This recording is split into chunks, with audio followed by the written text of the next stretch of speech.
14 जुलै, आज 14 जुलै 2025। चला पाहूया आजचं जीके जनरल नॉलेज। पहिला प्रश्न आहे, इस्रो भारताचे सर्वात मोठे अवकाश केंद्र कोणत्या राज्यात उभारणार आहे? तर इस्रो आता नुकतेच गुजरातमध्ये आपलं दुसरं मोठं अवकाश केंद्र उभारणार आहे।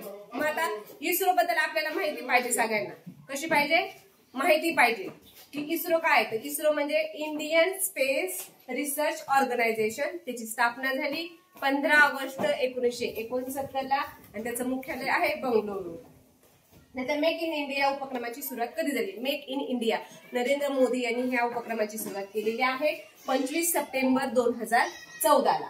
आणि आता मेक इन इंडियाला 10 वर्ष पूर्ण होणार आहेत आणि म्हणून जे 10 वर्षाचं जे ते वर्धापन दिन साजरा करणार आहेत त्यावेळेस 100 रुपयाचं नाणं येणार आहे। हे प्रश्न चांगला लक्षात ठेवा।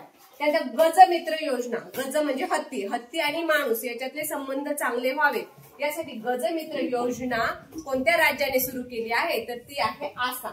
भारतात एकूण वारसा स्थळ किती आहे? तर भारतात एकूण 44 वारसा स्थळ आहे। आता काथ हे कोणत्या वनस्पतीपासून मिळतात? काथ काय आहे? ती जी पान खातात त्याच्यामध्ये काथ टाकली जाते आणि मग काठ हे खैर या झाडापासून बनवले जाते। त्यानंतर शिवाजी महाराजांचे, आता नुकतंच शिवाजी महाराजांचे जे गड किल्ले आहेत, किती गड किल्ल्याला युनेस्कोच्या वारसा यादीमध्ये स्थान मिळालेले आहे? तर अशा 12 किल्ले आहेत शिवाजी महाराजांचे। 11 महाराष्ट्रात आहे आणि एक जो जिंजीला आहे तो तामिळनाडूला आहे। भारताचे आरोग्य मंत्री कोण आहेत सध्या? तर ते आहेत JP नड्डा। 2025 ची विम्बल्डन महिला एकेरीची विजेती कोण आहे? तर ती आहे इगा स्वितेक, जी पोलंडची आहे। विवेक सिंधू हे पुस्तक आहे आणि ते जर कोणी लिहिलं असेल तर ते मुकुंद राज यांनी लिहिलेलं आहे। ई रोसिटा हे काय आहे? तर हे क्ष किरण दुर्बीण आहे। काय आहे? क्ष किरण दुर्बीण आहे।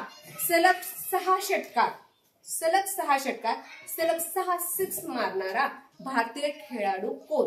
तर तो आहे युवराज सिंग, हा क्रिकेटर आहे। चला उद्याच्याला नवीन जीके।